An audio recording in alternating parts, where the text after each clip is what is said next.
18 years old when I went down to Dublin with a fistful of money and a cartload of dreams.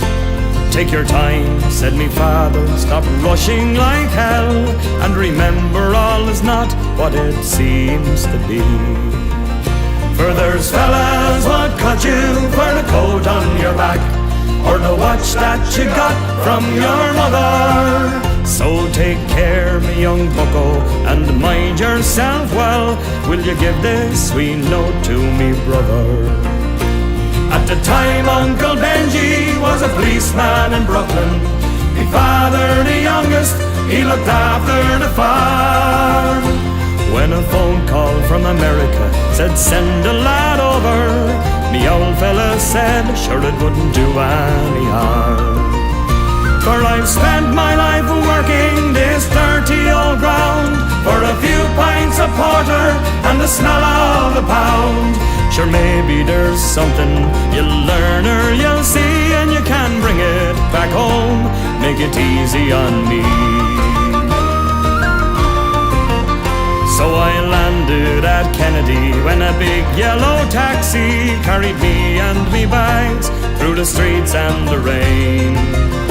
Well, me poor heart was thumping around with excitement, and I hardly even heard what the driver was saying. We came in the short parkway through the flat lands of Brooklyn to my uncle's apartment on East 53rd. I was feeling so happy, I was humming a song, and I sang You're as free as a bird. Well, to shorten the story, what I found out that day, Uncle Benji got shot down in an uptown foray. And while I was flying my way to New York, poor Benji was lying in a cold city morgue. So I phoned up the old fella and told him the news. I could tell he could hardly stand up in his shoes, and he wept as he told me, go ahead with the plan, and not to forget, be a proud Irish man.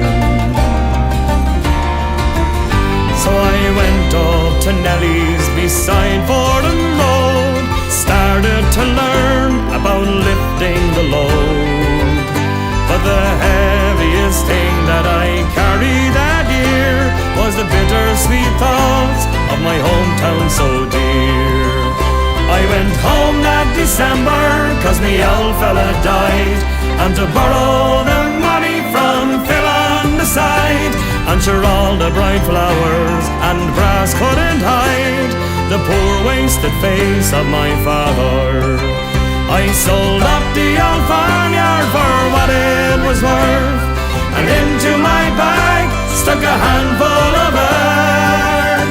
And I boarded a plane, and I caught me a train, and I found myself back in the US again. It's been 22 years since I set foot in Dublin. The kids know to use the correct knife and fork, but I'll never forget the green grass and the rivers as I keep law and order on the streets of New York.